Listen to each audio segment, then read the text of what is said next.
presidency called Joe Biden one of the most consequential presidents in U.S. history. Mr. Biden has endorsed his Vice President Kamala Harris to be the Democratic presidential nominee. The endorsement has the support of a number of senior Democrats, including California Governor Gavin Newsom, who had previously been touted as a positive replacement for Mr. Biden. In a scathing response, the Republican nominee for Vice President, J.D. Vance, called Joe Biden the worst president of his lifetime. In other news, some leaders of Bangladesh's student protest movement say they'll carry on demonstrating despite a Supreme Court overturning the job quota system that triggered their unrest. Fellow leaders released and the internet ban to be lifted. Pioneering British physicist who gave up completing her PhD 75 years ago, Deborah Buckley, received an honorary doctorate from Harvard University. At 98, Rosemary Fowler's findings paved the way for critical discoveries in physics. Tsutomu Shirosaki, a member of the Communist Japanese Red Army who served 12 years for his part in a mortar attack on the Japanese embassy in the 1980s in Jakarta, has died in jail. And at the Tour de France, the Eritrean cyclist Binyam Girmay has won the green jersey for the points competition, the first black rider ever to win a classification in a race. BBC News. There's one just a little far down the road here that we could have a look at, and I want to show you that. You're listening to Crowd Science from the BBC World Service. I'm Caroline Steele, and I'm with one of our listeners, Siobhan. She's introducing me to part of her London neighbourhood. Yeah, okay, so it's brown. It has very small windows, like very small windows. All the windows sort of look like bathroom windows, I They would are. say. I mean, I think the style is brutalistic in its architecture. It's got very monolithic sides, small windows, monotone colours, and has a sort of strange design through the middle. We're stood in front of a building she often walks past. It almost has the outline of a roof, but it's placed in the middle of the building. It looks like someone's taken a brutalist building, flipped it on its head, and then removed the windows. That's right, and it has no roof line. It's a very flat roof line. Looks like a mortuary entrance. It does, yeah. It's not the That's most not too welcoming of entrances. Yeah, it may be very unfair. Maybe it's a lovely building to live in, but I would feel quite worried about having to live in it. How does it make you feel when you pass by it? Small and oppressed. Maybe a bit unsafe. Siobhan's strong reaction to this building gave her a question for Crowd Science. My question is, what does science have to say about the effects that buildings have on people's emotions and the feelings it elicits? And is there any evidence about how it can elicit emotions such as fear or safety? Okay, so sort of how do buildings make us feel? Yeah, And are you talking about from the inside of a building or the outside of a building? both actually, both. I think like a lot of people, I'm interested in architecture, and you often have a feeling or response to a building, whether you like it or you don't like it. But it'd be interesting to know how that might fit into our mental structures, neurology or whatever, what science has to say about it. And what made you think of the question? I'm a clinical psychologist by background, so I'm always very interested in shifts in my emotions, and when that happens, I get curious. Like Siobhan, buildings can make me feel a lot. There's an area in the northeast London where I live with row after row of office blocks, tens of stories high. You can hardly see the sky, and it makes me feel trapped and stressed. But would you feel what I feel? And what is it about buildings that make us feel anything at all? Hi Caroline. Nice to meet you. Lovely to meet you too. These are questions architect Thomas Heatherwick is passionate about. You might have heard of him or seen one of his buildings. He designed the Seed Cathedral at the 2010 World Expo in Shanghai and the Hive in Singapore. We met up with him in his London studio. I think it's brilliant that you've got a listener who's asking this question. I'm fascinated that we have these incredible industries in our country and around the world that are measured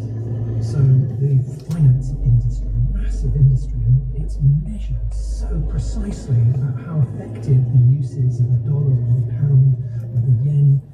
And we've got this vast industry, the construction industry, which has consistently been one of the biggest industries on the planet for many years.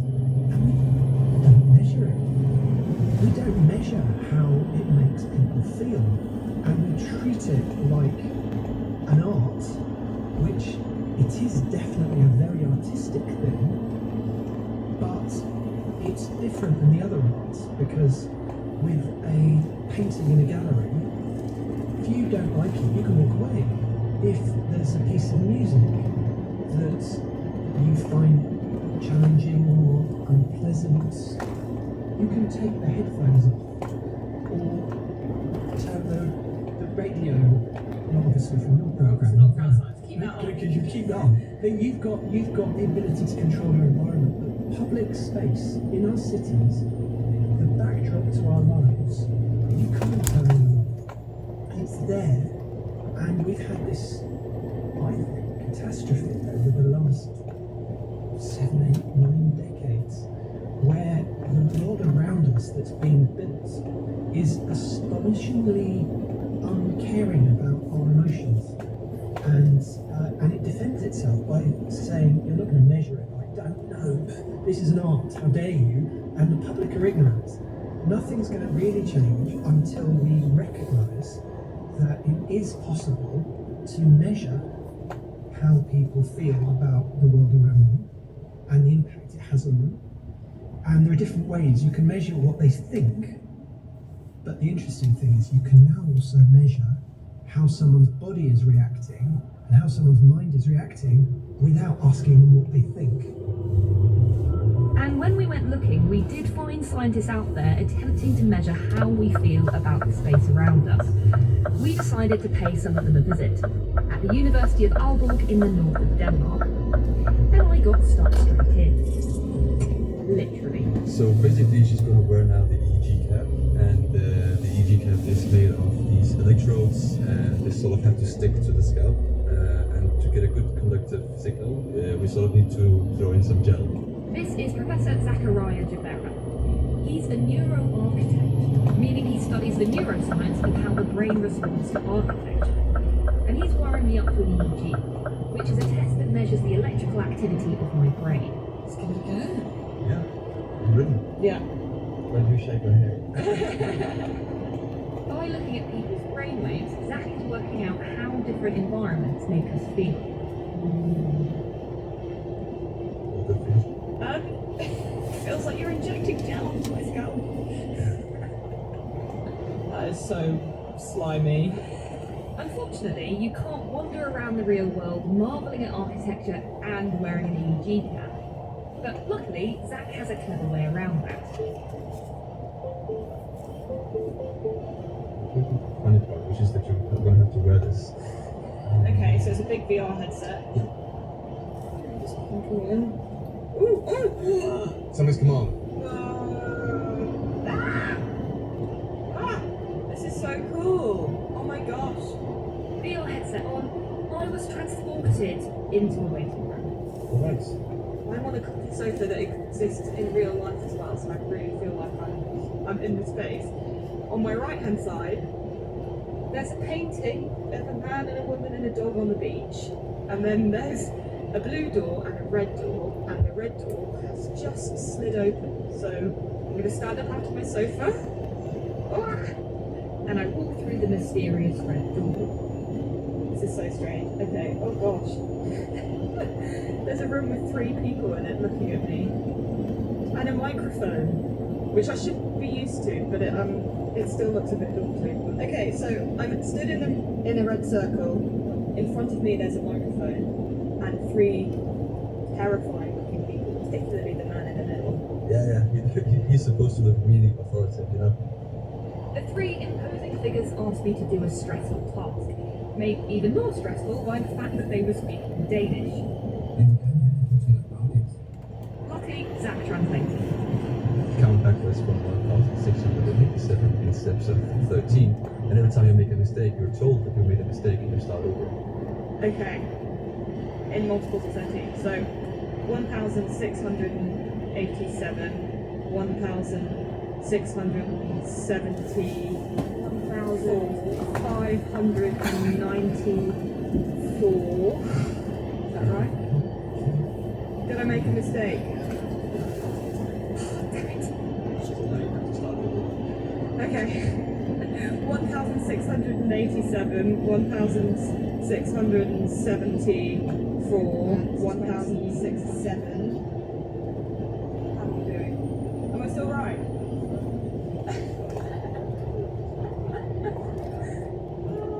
It's Richard heckling me in the background. Not exactly helping me keep. I'm very stressed out even though there is nothing to do.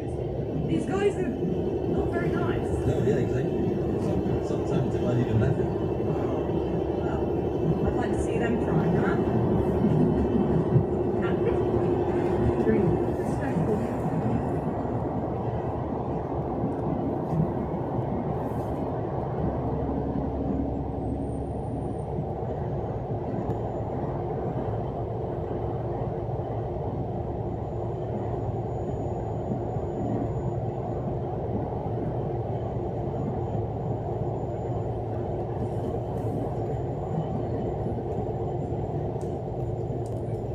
potentially would allow you to get away. And then we have the nature outside, because this is hypothesis of nature is distressing. And then of course we can measure, people goes out through the same stress test but in different spaces. As well as looking at the EEG to see the effects of these tests on brain activity, Zach measures people's level of cortisol, the stress hormone. You feel that there's this soft cotton thing inside it, right? Yeah. Yeah. So put that in your mouth now. So I just Like a shot. Like a shot. And Okay. then just chew on it. Oh, that's big. And then after a couple of minutes, spit it out into the tube again. Lovely. Okay. So this is measuring how much cortisol there is in my spit. Yeah. Nice. I'm guessing quite a lot. That was quite stressful. To find out my results, we'd have to send my spit off to a lab in Germany, which sadly we don't have time for. But luckily, I'm not the first person Zach's done this experiment on. Some people did the test in the room I was in, with a red door with windows, while others were in a room looking out onto nature. Oh, okay, so the arches now have green space behind them. And Zach let me have a look to see if the grass really is greener. So there's grass and trees and there's a breeze. Oh, it feels really nice. Yeah, it's I guess the Danish version of a green space, or at least a green view. In this new room, there aren't 4 solid walls. Instead, each wall has a large arch leading out into the lush garden. Yeah, it's great. Okay, and when you get people to count down from 30 in this space, do they become less stressed than in the space without the green space and just the arches, or are they comparable? So this is still work in progress. Although the research is in its early stages, initial results from the EEG and cortisol tests suggest that people might find the task less stressful if they're in the more open room. And that's not just because they run away through the arches into a beautiful garden, participants stay inside. So just the fact that there are windows into the outside world might help. Here's Lars again. The measurement shows that just the possibility for movement, the possibilities for doing something is important. That in terms of architecture means that your possibility to move around, to do something is important. And it's interesting that you don't actually have to use the space to get the benefit. So it's almost like, yeah, windows, even if you're not going to climb out them, could still have an effect because it's the sense of space and freedom. Yeah, exactly. It's the potential to move, right? Yeah. That is enough in itself. And I think it's super important here to sort of emphasize the cautious answer that Lars is giving you, because notice that he doesn't say that now all spaces need to have these huge arches. That is like the cautious and very scientific way of interpreting these results. Instead, I've seen architects sort of taking these results and say, oh, we just need to make big openings everywhere. We absorb stress levels in any workspace. That would be nice. Yeah, if it really worked like that, it would be interesting, right? right? So, for example, in our group, we would immediately start discussing, well, we have identified an effect, this is super interesting, but what makes it that effect? I mean, what are the underlying processes for that? Does it matter, for example, what is on the outside?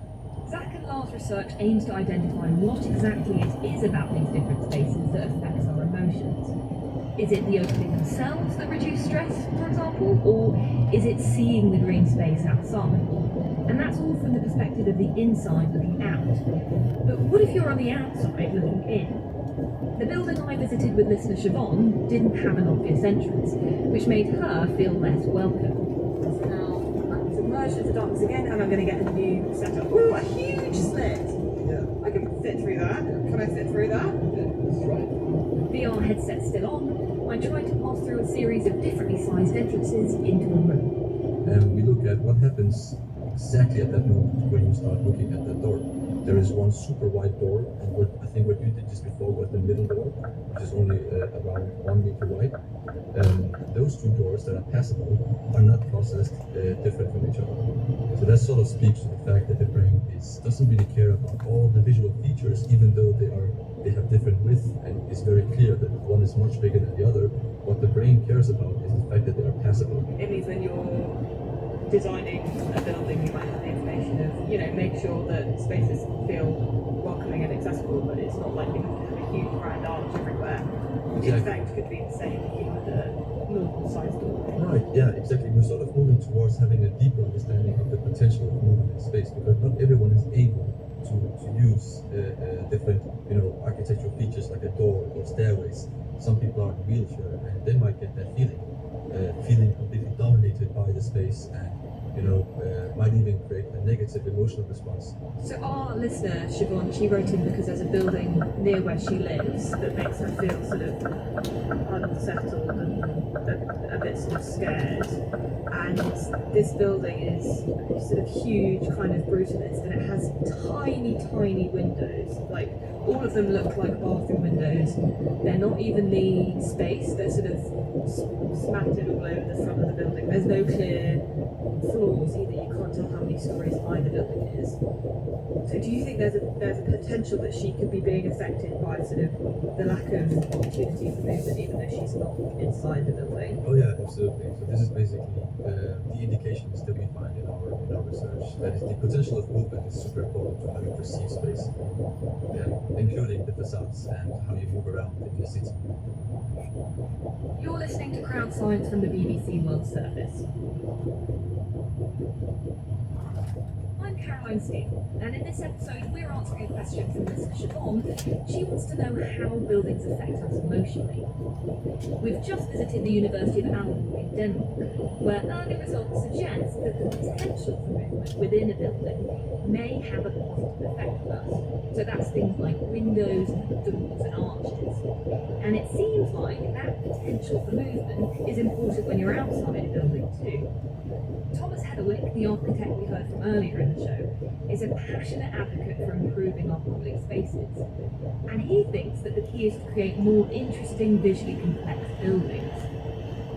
I think that the public use the word ugly when they mean boring often as well. That's true. Yeah. So I think that things with visual complexity are more likely to make you stay longer, linger in streets. We really need society to come together. So to me, the high streets everywhere are the meeting points. We have very little public space anymore. When you think, where do you go? Shopping centres. The way I've been seeing it is a building a giver or a taker. And so many buildings are takers. They take from the street. They love that there's some nice old-fashioned buildings there and it gives them a lovely view. But they themselves offer nothing. No joy, no engagement. 1,000 times more people will probably walk past a building than ever go inside it. And the construction industry does do some measuring, but they measure the people inside the building and how they feel inside. And I think that's missing the point. You've got to also be measuring the people who are probably less privileged. They're walking past the outside. They do not care that there's a huge wall of glass and there's a marble reception desk and one people-only piece of artwork over to the side. What does it give them? What does it offer the street? Does it encourage someone to have a conversation with a stranger? Would you go on a date outside of that office building with the dead lobby? Dead lobby or not, what do the buildings where you live have to offer? And how do they make you feel? We asked you lovely listeners to tell us your experience. Let's start in Cambodia. This is Electra. I've been living in Phnom Penh for 10 years now. I'm currently standing next to one of my favorite buildings in the city, which is the Olympic swimming pool. I really enjoy the orderly arrangement of the seats. When I stand next to this building, I can feel that every element was designed with love and intentionality. In fact, this building is like an old friend to me. I come and visit it once a week, and it makes me feel cared for, safe, and hopeful. My name is Catherine. I am currently sitting looking at the Homestead Covered Market in Woolwich. So what does it look like? It reminds me a lot of the part of a railway station where the trains come in, where the tracks are covered. It has a domed roof, it's long rectangular, and I can see very grubby glass that lets in a lot of light. It's not beautiful, but why do I love it? Well, I love it because I think it gives me a connection with the past of this area, with people who probably migrated for hundreds of years into this area and settled. I love that there are shops that sell yam, plantain, all the produce that comes from Africa. On my father's side, I'm from Ghana. I love that I have those things right on my doorstep. Hi, my name is Kim. I was born in Manchester, England, and now living in Vancouver, BC, which is the west of Canada. And one of my favourite buildings in Vancouver is the Marine Building. It's a stunning 1930s Art Deco style building, and although I visited the building many times, I still struggle to put into words how impressive the workmanship and detail is, to be honest. It's pretty mesmerising, and I'm just in awe of the design and craftsmanship. It's quite inspiring to see. Thank you, Electra in Cambodia, Kim in Canada, and Catherine in London. It's clear that when it comes to buildings, different things are important to different people. For Electra, it's partly orderliness. Catherine, it's a sense of connection to the past. And for Kim, impressive workmanship. We need to recognize that not everyone's experience is the same. This is neuroscientist Professor Ed Bessel from City College, New York. He studies how our brains are affected by what we see. And his research has found that personal experience has a lot to do with how we feel about a building. And so one key finding we found is that when you ask people to make judgments of things like faces or things like natural landscapes, images of mountains and rivers and beaches, you find that different people don't agree perfectly, but there's a very strong degree of what we refer to as shared taste. But when you ask people to do the same thing for images of architecture, people are much more individual. They seem to maintain their idiosyncratic viewpoints about what is a beautiful building. Okay, so maybe most people don't necessarily agree that that cathedral or that block of flats is nice to look at. That's more of a sort of subjective, less shared experience. Exactly, and I think that's surprising to a lot of people, especially to people who are designers. We have a sense that there is such a thing as good design, and certain buildings are examples of good design, and other buildings are examples of bad design. And when you actually go and take a set of participants and measure what they think about the buildings, if they're not architects, then they tend to have very low agreement. And some people will like the classical old stuff, some people will prefer the modern stuff, some people might prefer things that are more cozy, whereas other people might prefer things that are grand or palatial in scale. So you were saying that people generally respond positively to views of sunsets, say, that if you have a person who's from a planet where the sun is always setting and it's never just at its highest point in the sky, maybe for them they wouldn't respond positively to a sunset, and for them that would be boring. And could you have that sort of same principle when you're trying to work out what building is boring to certain people? I think that's a really excellent question. it's a good experiment. I'd like to try to do an experiment like that. I think that your intuition is correct. Sometimes we like things that are familiar, that are easy to process, we understand them. But then sometimes we want something to be challenging. We're willing to go to our bleeding edge of what it is that we know and learn something new. And I think that this is a fascinating thing about this field of aesthetics, which is that both of these factors play a role. If you know nothing about a particular topic area, you're going to have a hard time getting anything from it. And so some degree of familiarity is necessary. But if you know everything about a topic area already, then there's nothing new for you to learn, and you may not find it engaging or interesting or be willing to go down that rabbit hole. But when we find something aesthetically pleasing, when we find something moving, it's actually a teaching signal for us. It's a motivational learning signal that guides us towards where we might be able to learn something. So it helps keep us on our bleeding edge and constantly help us navigate our informational landscape. This idea of buildings challenging us reminds me of something listener Siobhan said when we were stood in front of that imposing building in her neighbourhood. We asked her if she found it interesting or dull.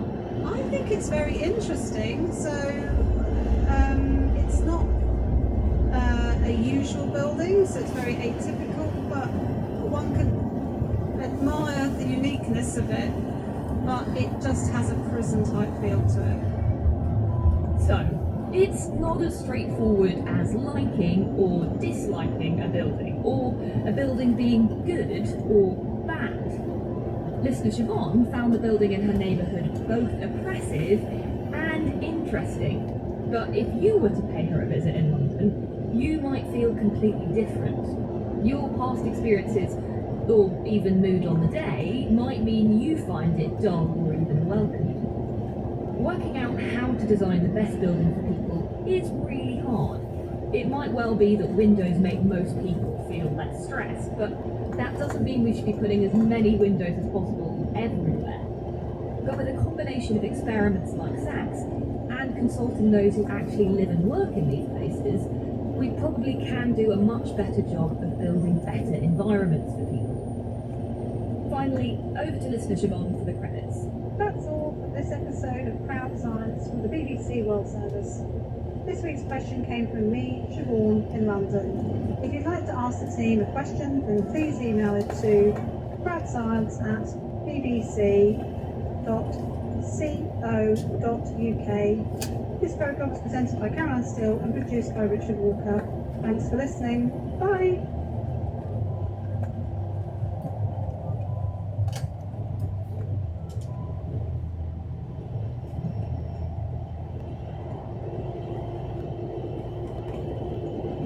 You're listening to the BBC World Service, and here's what's happening in the studio this week. We meet Italian chef Massimo Bottura to drink cappuccinos. This is the real cappuccino. Sample 3 Michelin-star delights. That's amazing. Oh my god. And get inside his artistic mind. Art is inspiring me. Art is opening doors. Walk into that door. In the studio, Tuesday is 12:30 and 21:30 GMT. In 30 minutes, Pick of the World with Anna Doble. An elaborate scam in which criminals pretend to be Chinese police. The West Indies' first black permanent cricket captain. And should public transport be free? The stories you've been following and chatting about online. This is the BBC World Service, the world's radio station.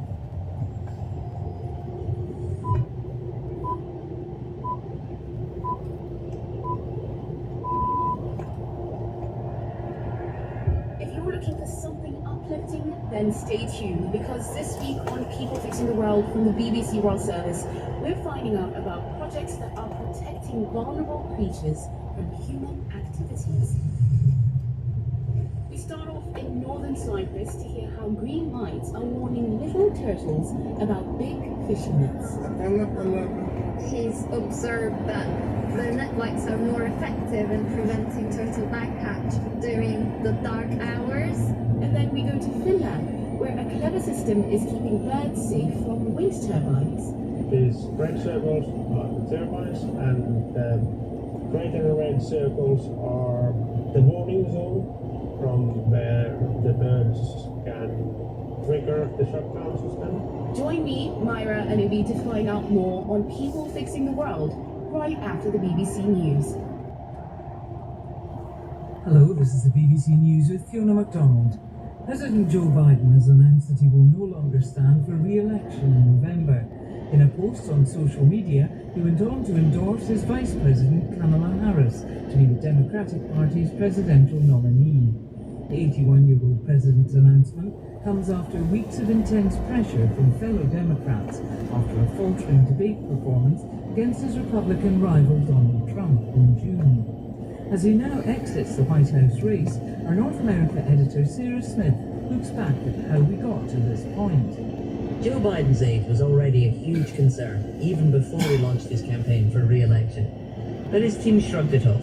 Let's finish this job, I know we can. He confidently challenged Donald Trump to a debate, thinking it would boost his support. Now he's acting like he wants to debate me again. Well, make my day, pal. I'll even do it twice. It was a total disaster and set off panic inside his party.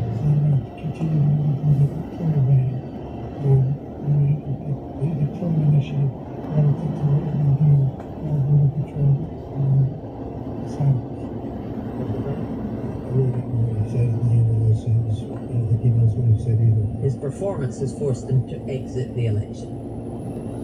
Kamala Harris said she was honoured to accept Mr. Biden's endorsement and would do everything in her power to unite the Democratic Party and the nation and defeat Donald Trump. At least 8 Democratic senators have also endorsed the Vice President. Nomia Iqbal has more on Ms. Harris's background. Kamala Harris became the district attorney, the top prosecutor for San Francisco in 2003. She then became the first woman and the first black person to serve as California's Attorney General.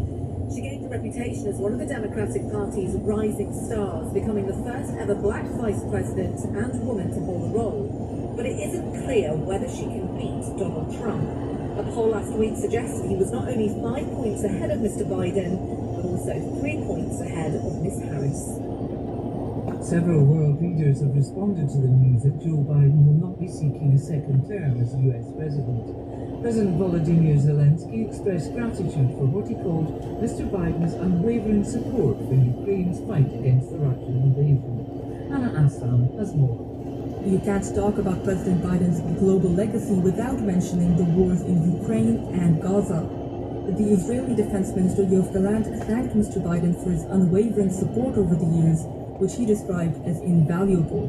Meanwhile, a Kremlin spokesman made a somewhat more blunt statement, saying that the so-called special military operation in Ukraine was their biggest priority, and that the US election is still 4 months away and a lot can change in that time. World News from the BBC. An international group of pro-Palestinian peace activists has been attacked in the occupied West Bank by a band of armed Israeli settlers. The volunteers were beaten with clubs and iron rods as they planted olive trees around the town of Kusra. The Israeli military says it fired shots to disperse the attackers. The authorities in Tokyo have announced the death in jail of a former member of the Communist Japanese Red Army.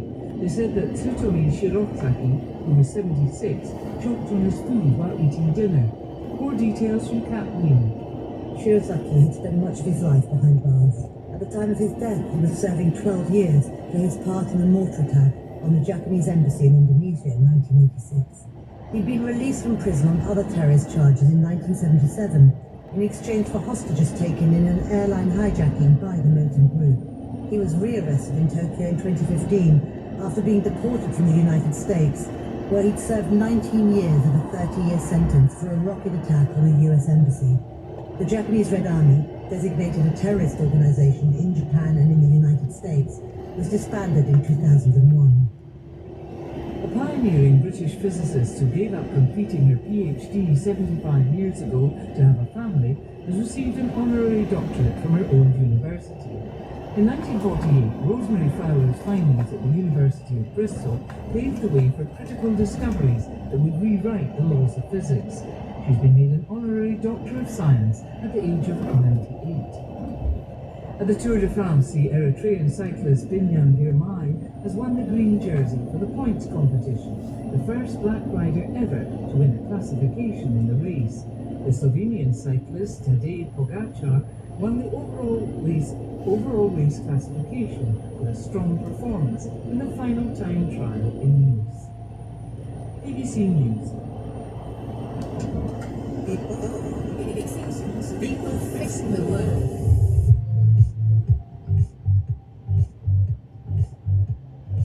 I'm Myra Anubi, and this is People Fixing the World from the BBC World Service, where every week we get to find out about new ideas that are changing our world for the better. Now, if there's something that's been clear on this show, it's that human beings can be destructive. Driving, cooking, building, farming, even fishing, almost everything we do leaves a harmful trail behind us, even when we don't mean to. So, this week, we're looking at a couple of ways of reducing this collateral damage. We'll visit a wind farm that's using some special technology to save birds. But first, let's find out about a scheme that's reducing harm to turtles. Fishing is a vital industry for the countries that surround the Mediterranean Sea. However, fishing nets often trap a lot of other marine creatures, which is known as bycatch. Now, turtles are a big bycatch casualty, with around 40,000 killed in the region every year, and several thousand are dying around the coast of Cyprus. Hatchlings spend the first few years of their life travelling around in deep waters, but when they come back to the coast, they need to find safe areas where they can feed. Instead, they're getting caught in nets. So it's at that really early developmental stage that they're getting wiped off the map. They need another about 10 to 15, perhaps 20 years of development until they reach adulthood. That's Robin Snape from the Society for the Protection of Turtles, or SPOT, in northern Cyprus. Now, he realized by protecting turtle nest sites, they were able to increase the number of baby turtles reaching the sea. However, these young turtles were being caught and killed before they were old enough to breed themselves. So he came up with a bright idea that could help. And our reporter Claire Bates is here to tell us exactly what that is. Hi Claire. Hi Myra. Now I have to say, on this program we love turtles. We do indeed, and that's partly because they play such an important role in keeping our oceans healthy. So green turtles, for example, help to maintain seagrass beds. Loggerheads eat hard-shelled prey, and that recycles all those important nutrients. But they are at risk. Yes, they are. Yeah, and a lot of that is to do with how we fish nowadays.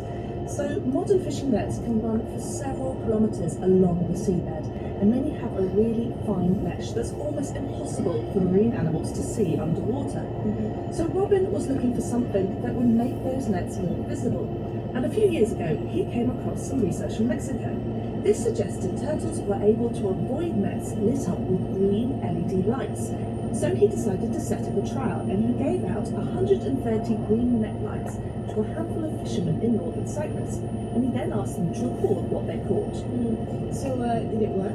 Yes, it did. So a study with the University of Exeter found nets with net lights attached reduced the risk of catching sea turtles by 42%. But crucially, it didn't reduce the number of target fish being caught. And I mean, have they carried on using these net lights? Yeah, they have. So after those encouraging results, Spot worked with the fishermen to create a better net light. So they've handed out thousands of them, along with free ropes and nets, to 50 fishermen as part of an ongoing trial. I went to a marina in the city of Gazimaguza, where I was joined by Spot volunteer Cynthia. She was arranging our meeting with one of the fishermen.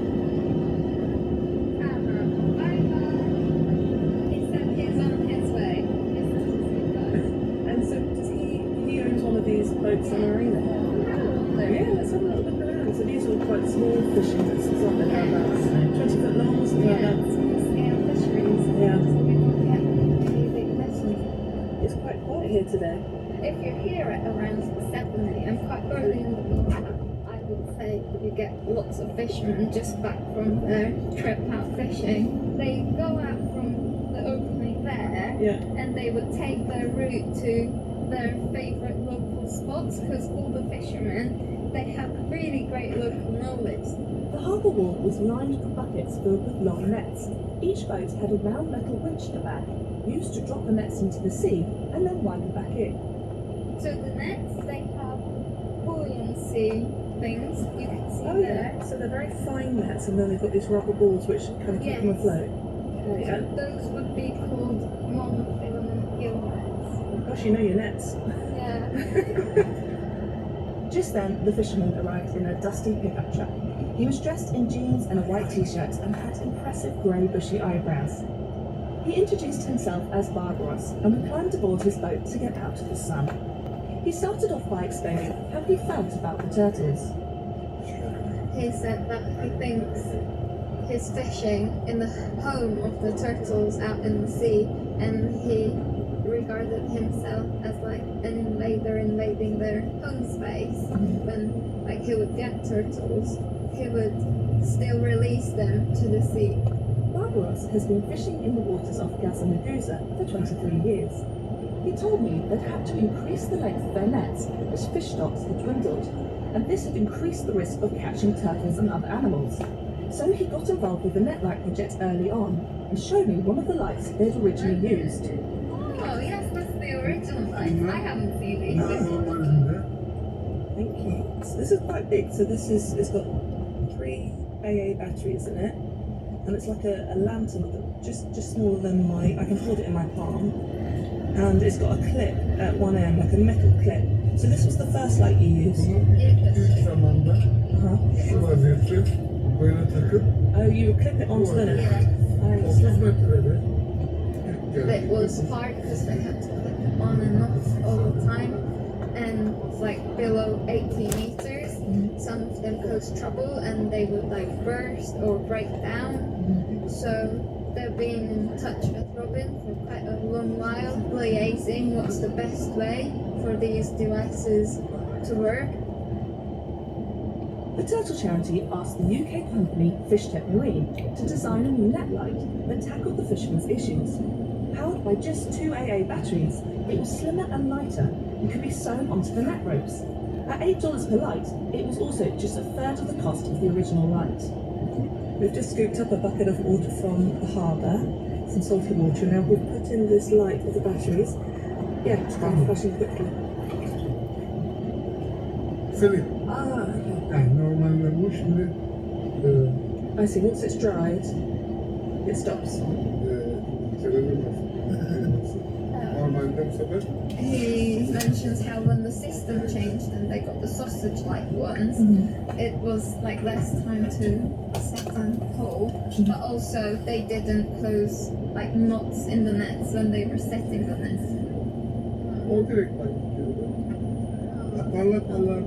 He's observed that the net lights are more effective in preventing turtle bycatch during the dark hours, and towards the morning he's observed that it's less effective and he still gets some turtles.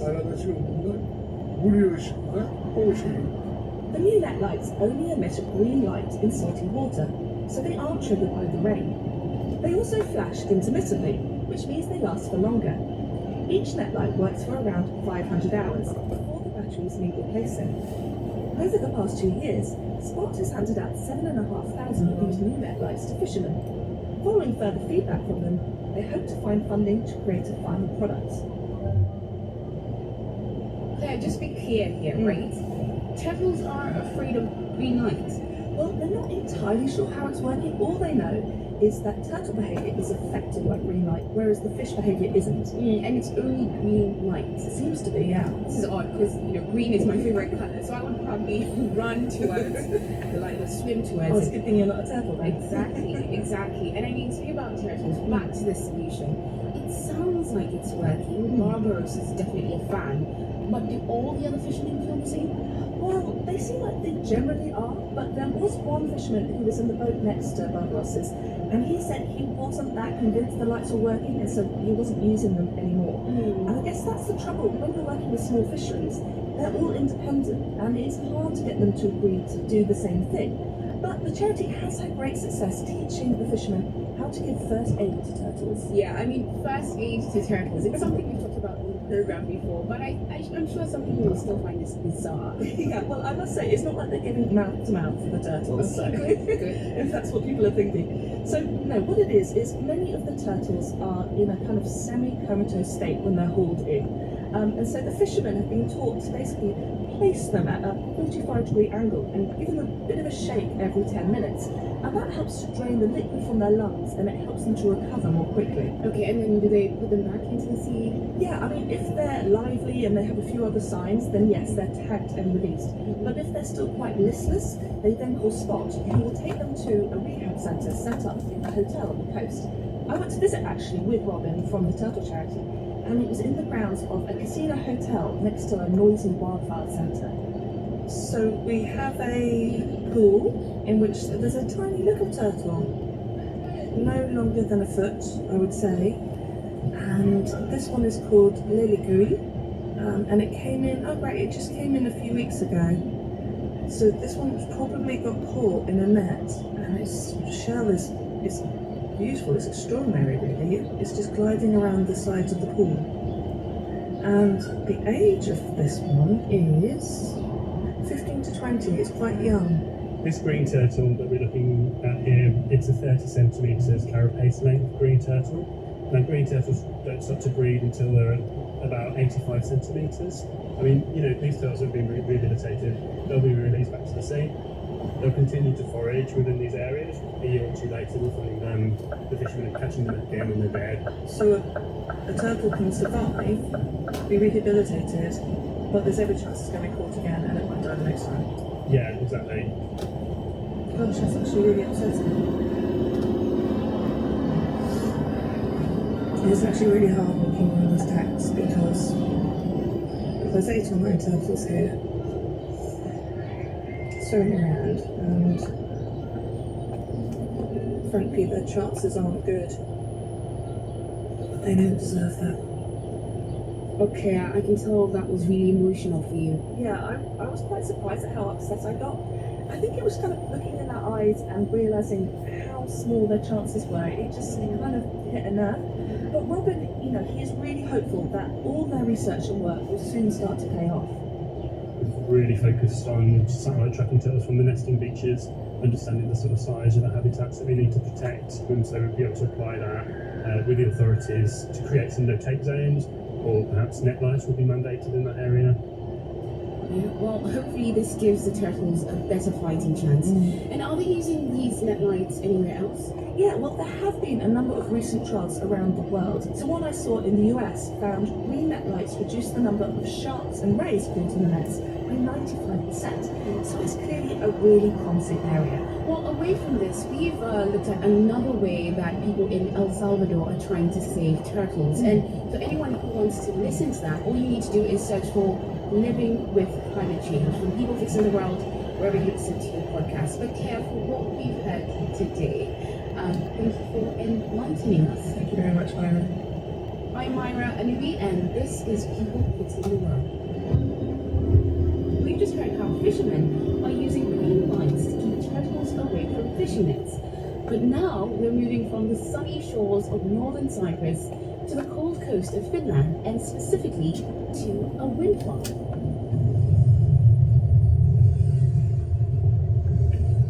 That's the sound of a wind turbine rotating in the wind. Now, wind power is crucial to our transition to zero carbon energy, but sometimes even things that are helping the planet can cause harm. In this case, wind farms can disrupt bird nesting sites, while the giant spinning blades of the turbines can be deadly for them. And it's difficult to get exact figures, but in the US, for example, studies estimate that at least 1 million birds are being killed by these spinning blades, and that's something known as bird strikes. And with wind power projected to boom, bird strikes have become a growing concern. So, for our second solution, we're looking at efforts to make wind farms safer for birds. And I've got our reporter in Finland, Erika Benke, to tell us how. Hi, Erika. Hi, Myra. Now, before we get into the solution, I have to ask, I've always assumed that birds have really good vision. So how come they can't see these massive turbines right in front of them? Well, they look at things very differently from you and I, Myra. We humans, we have our eyes on front of our heads, so we are great at seeing what's right in front of us. However, most birds have eyes on the sides of their heads, so they are busy looking for predators rather than just where they are going. And they flow these those roots for thousands of years, so they're not expecting huge structures to pop up in their path. So, Erica, how do we solve this?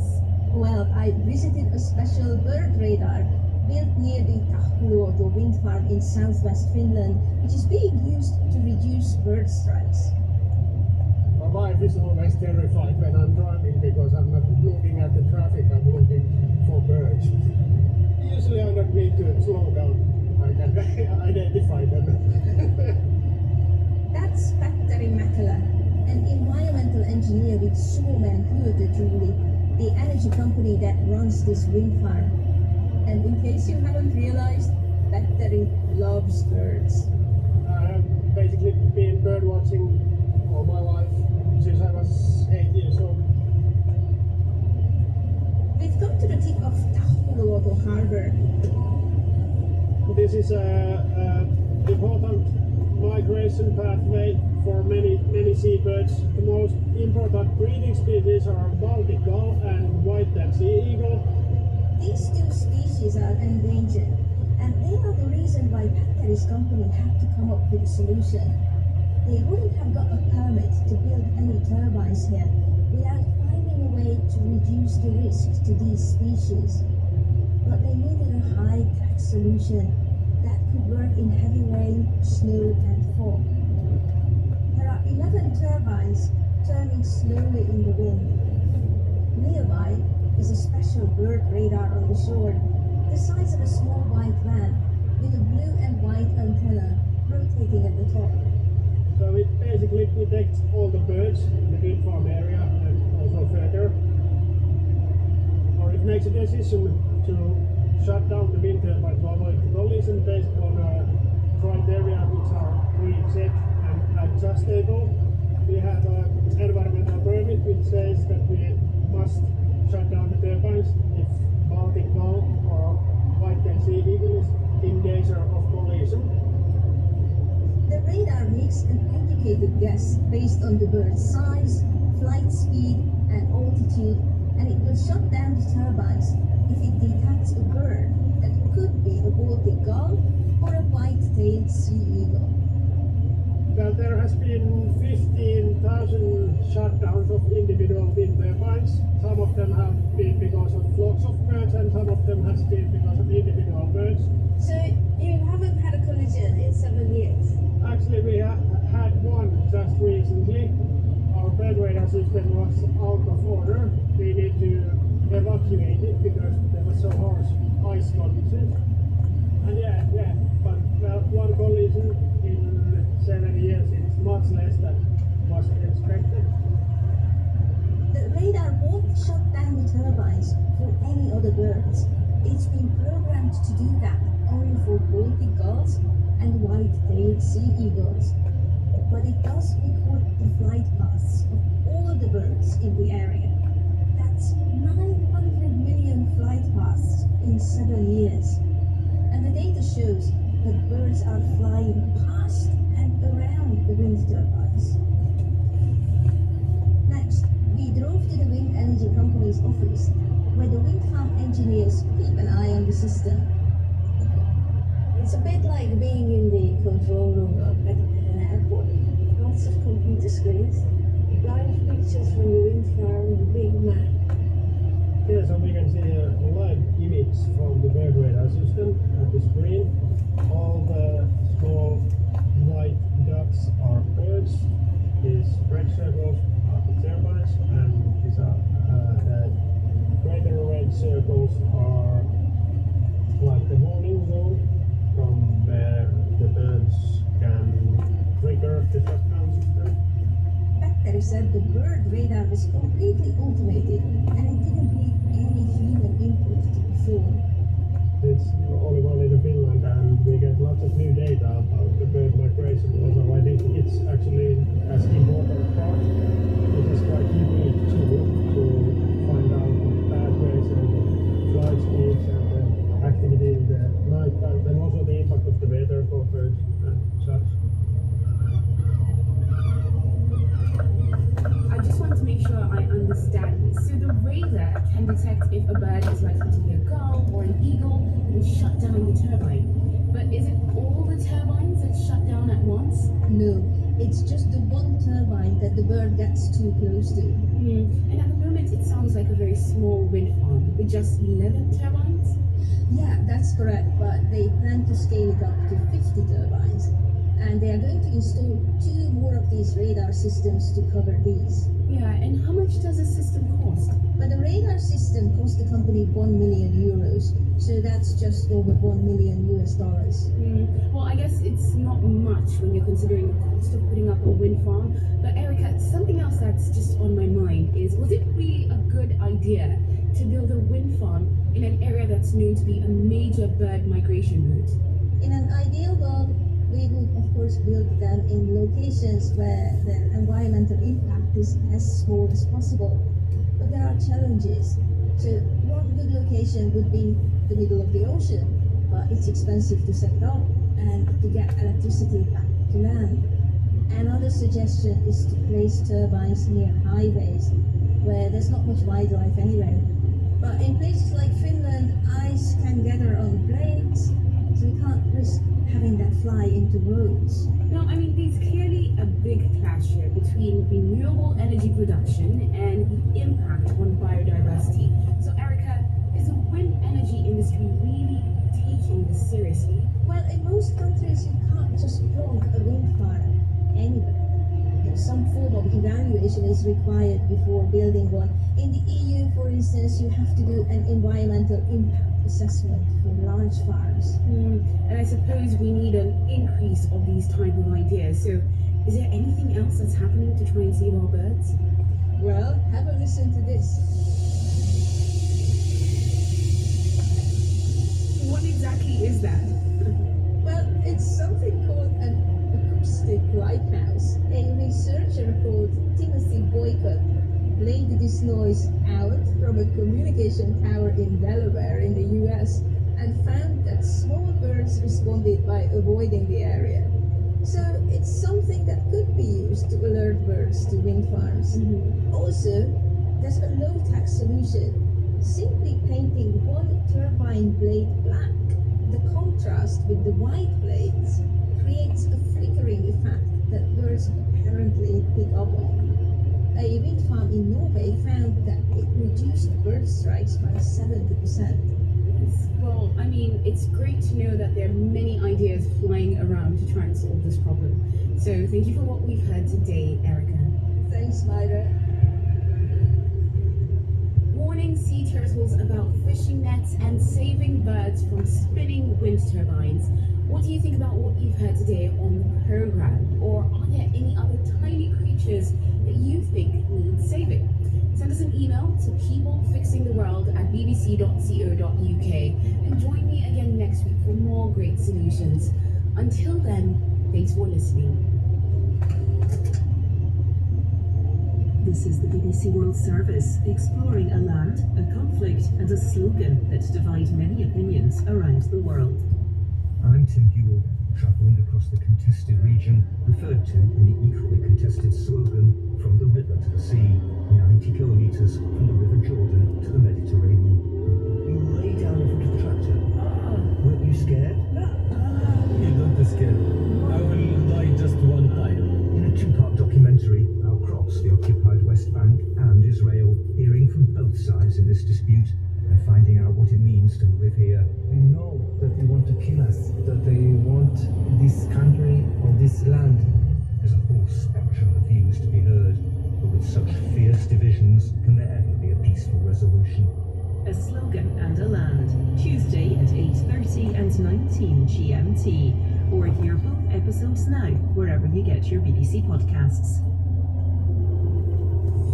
Next on the BBC World Service, the video you've been watching about an elaborate scam where criminals pretend to be Chinese police in search of the West Indies' first permanent black cricket captain. People fixing the world, fix tourism, and should public transport be free? The stories you've been following and chatting about online. That's with me, Anna Doble, in Pick of the World after the news. BBC News with Fiona MacDonald. Joe Biden has withdrawn from November's presidential race. He said he'd taken the decision in the best interest of the Democratic Party and of the United States and would address the nation later in the week. The White House has said that Mr. Biden will finish his term. The president's decision has been welcomed by senior Democrats. The former Speaker of the House of Representatives, Nancy Pelosi, who reportedly expressed private concerns about his candidacy, called Joe Biden one of the most consequential presidents in U.S. history. Mr. Biden has endorsed his Vice President Kamala Harris to be the Democratic presidential nominee. The endorsement is the support of a number of senior Democrats, including California Governor Gavin Newsom.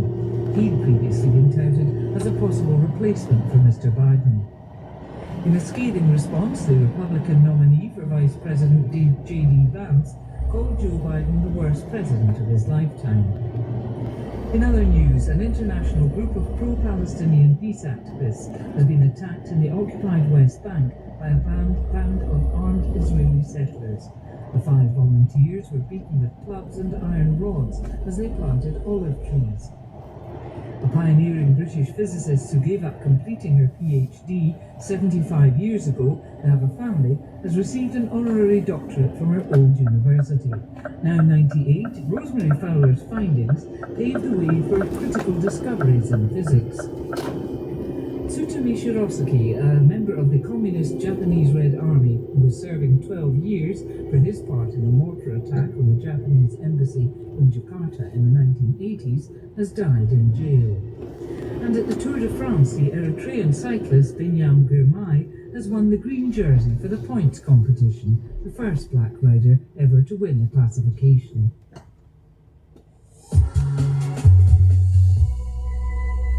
Hello and welcome to the BBC World Service newsroom and to Pick of the World, the show where you, our radio and podcast listeners, and you, our followers on social media, decide what I get to talk about. Everything I pick is your pick, based on your clicks, your comments and your plays online this week. And your choices are taking me from China to Barbados via Luxembourg. Well, I'm starting with a look at what you've been watching on our YouTube channel. Find us there by looking for youtube.com/BBC World Service, and a story about Chinese people around the world being targeted in an elaborate scam in which criminals pretend to be the Chinese police. This is from our BBC Trending programme, and more than 86,000 of you have played our video so far, and it's popped up in 1 million of your YouTube feeds. Elaine Chong speaks to Helen Young, who was born in China but has lived in London, the UK, for 30 years. She was tricked into believing that she was under investigation for a major act of fraud back in her homeland. It's a complex and devastating scam, and Chinese embassies around the world have issued warnings about these police impersonation cons. Early one morning, Officer Fang calls back. She says he told her several suspects were now in custody, and they're all accusing Helen of masterminding the investment fraud. Officer Fang sends her a video which shows a male suspect being questioned in a police interview room. Helen can barely believe what she's hearing when the prisoner names her as his boss in the money laundering conspiracy. In the video, you hear your name. Yes, very clearly. The suspect is wearing a large COVID mask, so it's impossible to tell if what you're hearing matches his lip movements. It could be that a fake soundtrack has been added with Helen's name. Perhaps the scammers personalised these videos for